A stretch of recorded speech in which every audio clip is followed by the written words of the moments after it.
Bum, bum, bum. Do, do, do, do, do, do, do. Hey, kia ora. Helen Brahms here, coming to you live from Surprise in Arizona. Hope you're having a super fantastic, sparkling evening. Welcome to Before the Dirt Nap podcast number 1666.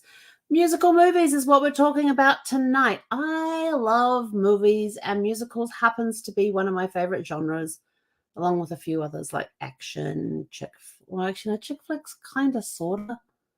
My chick flick day consists of one chick flick movie and the rest are all action. James Bond is one of my favorite movies as well. And every November we do a James Bond movie fest. And then in December we do a Christmas themed thing. And the first movie we always, and when we're doing the James Bond November James Bond movie fest, we always go in order of the Eon production movies. Then at the end, we add in the 1967 version of Casino Royale, which was done as a movie spoof with David Niven playing James Bond. And then we follow that up with Never Say Never Again with Sean Connery, that came out in 1984.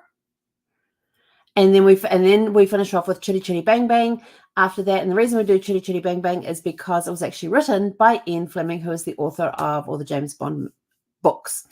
So that's what we do in November. In December, we kick off the holiday season with National Lampoon's Christmas Vacation and go on from there for the whole month.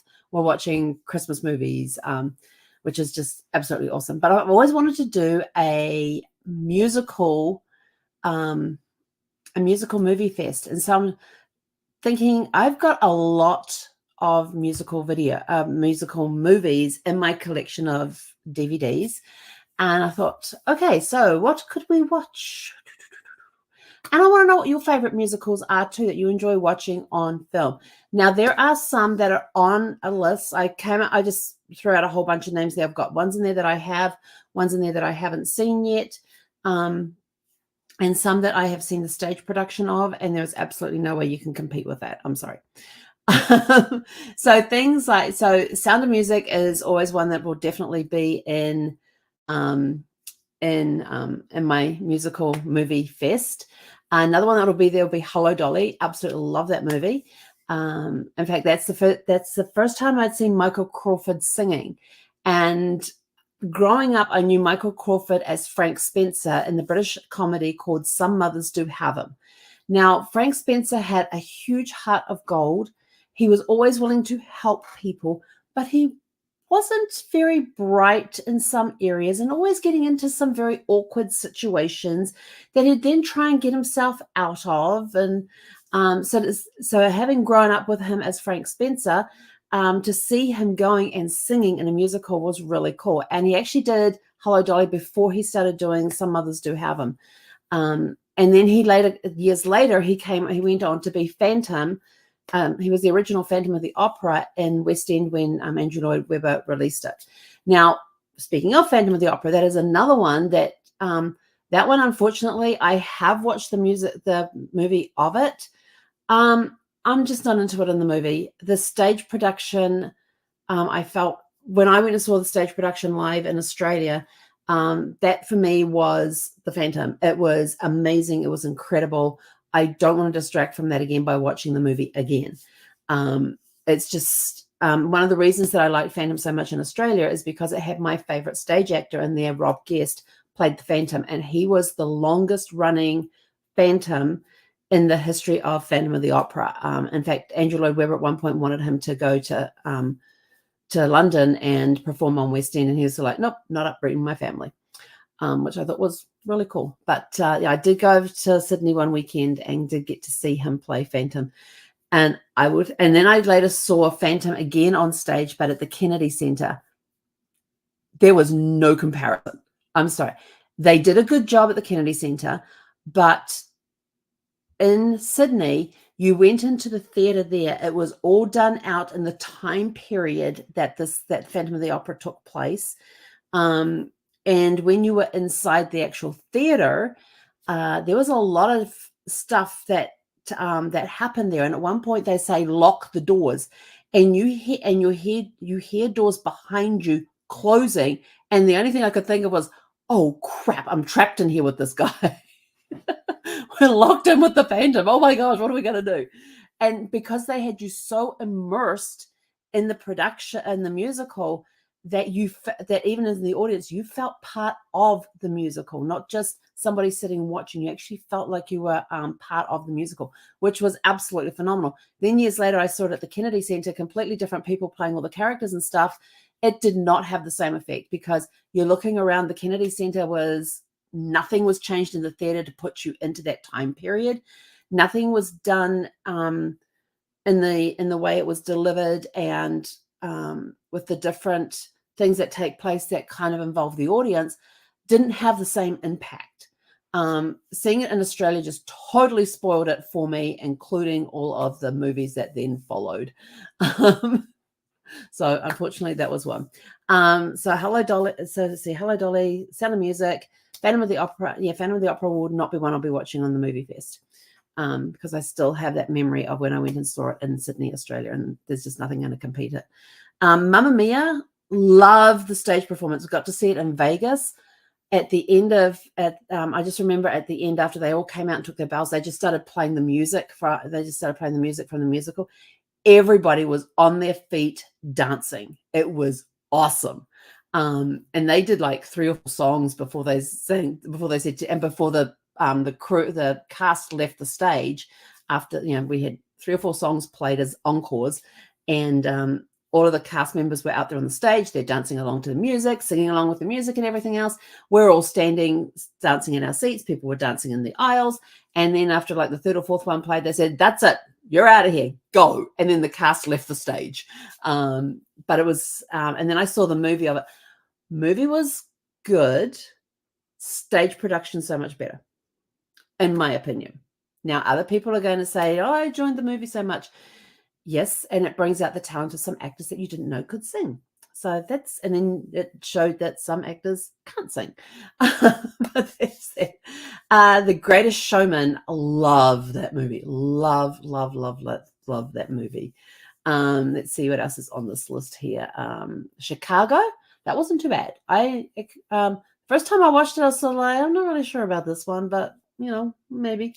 Les Mis, I have not seen the movie with Hugh Jackman and Anne Hathaway in it. I have seen the stage production of Les Mis. All I remember is that when I went to see the stage production, it was one of the hottest summers we had in Wellington. And we're in the theater, and of course the buildings are old. They have no air conditioning in them. They had these massive fans brought in to try and keep people cool. We're up on the 3rd level of the thing, so of course heat rises. Actually, stuck up. I still have this picture stuck in my head. During the intermission, we're in the women's restroom there, and this woman's trying to get her foot up into the hand basin to cool her feet down. And so somebody just jokingly says, "Oh, why don't you put it in the toilet and just flush it?" And she looked at them and went, "That's a great idea." And so she actually ran into the store with the door open, put her foot in there and flushed it and went, "Oh, that feels so much better." And we're just all like, yeah. So, yeah. Strange things happen when you go and watch things live at a theater, not just on stage, but during intermission as well. And then she put her other foot in there and flushed the toilet on that as well. That was sort of like, I can't believe she did that. But I do want to see the version with Hugh Jackman and Anne Hathaway in there. So that would definitely be one that would be on the list.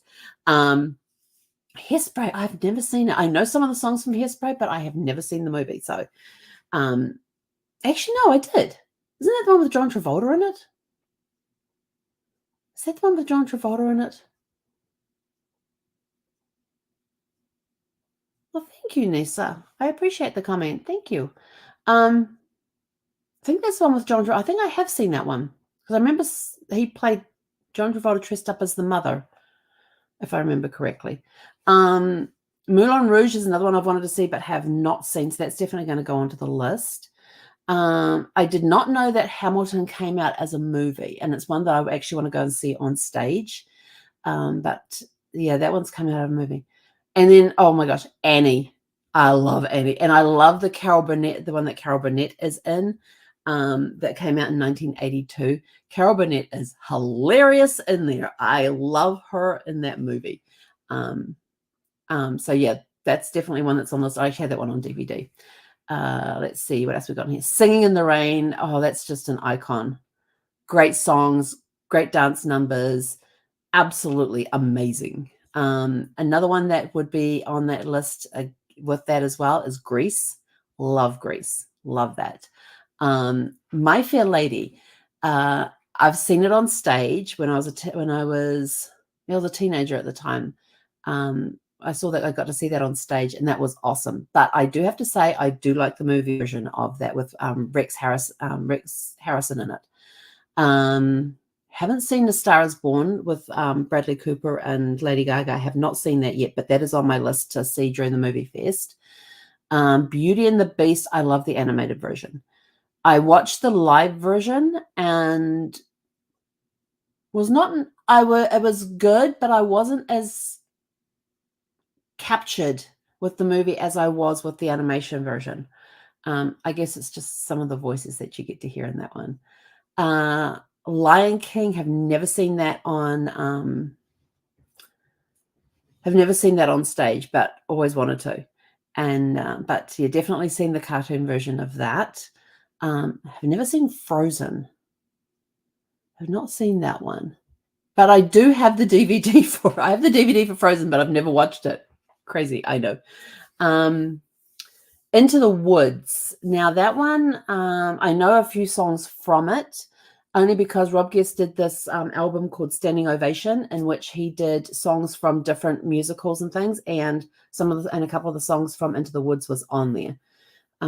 So I did get to hear that music. I thought, well, that'd be really cool. What's it actually about? And learned that it was intertwines the plots of several of the Brother Grimm's fairy tales, exploring consequences of characters' wishes and quests and that sort of thing. So I thought, well, that could be interesting to watch.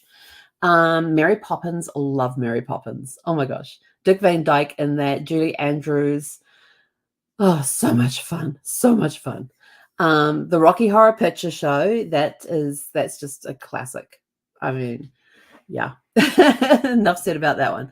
Let's see what else is on that list. Wizard of Oz. I love that movie. Have seen it on stage twice now. Two completely different venues, but I'm sorry, the 1939 movie of The Wizard of Oz with Judy Garland in there, you just can't compete with that. I'm sorry. There are just some things you can't compete with. Evita with Madonna in that one, that was awesome. Loved the music in that, and the story for that as well. Let's see, what else have I got on my list here? Now, La La Land, I'm not sure about. I've heard a lot of mixed reviews about that, so I may watch it just to say I have watched it, I have seen it, it's done. Let's see what else was on the list here. Just going down to see if I've missed anything. Dreamgirls. Now that one I did see. That was actually pretty good. I enjoyed that. There was one that didn't appear on my list. What was that one that didn't appear on my list? Oh, Oklahoma, State Fair, all the Roger and Hammerstein movies. I have a whole bunch of them on DVD. So I've got State Fair. Love that one. Oklahoma. Of course, Sound of Music is in with that lot as well. What other ones are in that? I think those might be the only three that I have on DVD. So I'd definitely be watching those ones. And there may be some other Disney one. Oh, Moana is the other one that I wanted to see as well. I have that on DVD. I have a lot of stuff on DVD that I have never seen. We got it at the time to watch it, and then of course life happened and it kind of just got pushed to the side. So I'm thinking of doing a musical movie fest, and I'm trying to figure out if I should do it in March or April. What do you think? March or April for a movie fest? And it means that you will get to hear about the movie. When I do the James Bond ones, I do a review of the movie and tell you some little behind the scenes things, because all my James Bond collection has all the behind the scenes stuff that was put out there, and you get to hear about how different stunts were done and different little tidbits and things. The same with the Christmas musical, the Christmas stuff. I watch the extras on that. I love getting the DVDs that's like the extended director's cuts are the ones that I like, and then I like watching the extra pieces that come in from behind the scenes that talk about how they created a scene, or how they did something else, or some of the struggles they'd had, or how they did the casting and things like that. So we always get really cool stuff like that, like in Man with the Golden Gun, where they do the corkscrewing with where the car jumps off one ramp, does a 360. The car jumps off a ramp like this, twists this way, and lands on the ramp on the other side of the thing. That stunt was done in one take, and the stuntman was paid $30,000 there on the spot for getting it done in one take. And they wanted to do another one. He went, no, it's done. We're out of here. And he got paid a $30,000 bonus for doing that stunt. But yeah, if you haven't seen it, it's a really cool stunt. It was done in one take, and they, of course, used different camera angles, and they talked about that one and even doing it. And it was one of the first ones that they had actually used a computer to help plan the stunt. So they'd actually used a computer to help plot out how the stunt was going to be done, and come up with all the facts and figures and what needed to be done and all that sort of stuff. So that was really cool. There's a whole thing that goes with that, and I don't have my James Bond notebook with me right now. Or do I? Hang on. Oop, not that one. Oh, I do have that one. Hang on. The Man with the Golden Gun. And of course, The Man with the Golden Gun saw the return of Sheriff Pepper, who was in Live and Let Die. That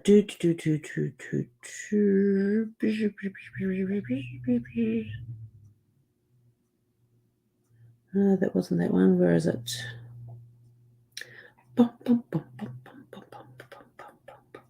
Oh yeah, and the reason that Sergeant J.W. Pepper was brought back in was because a lot of people watching loved the character and wrote in and asked if he could come back in another movie. Where did I put the thing?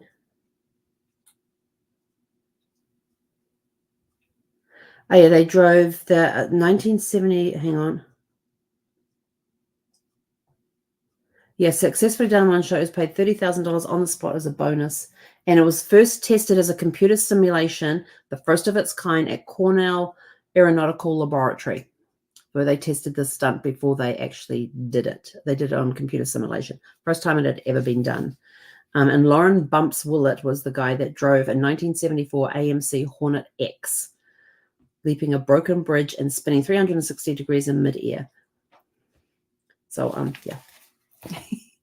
It's amazing what you find out on movies.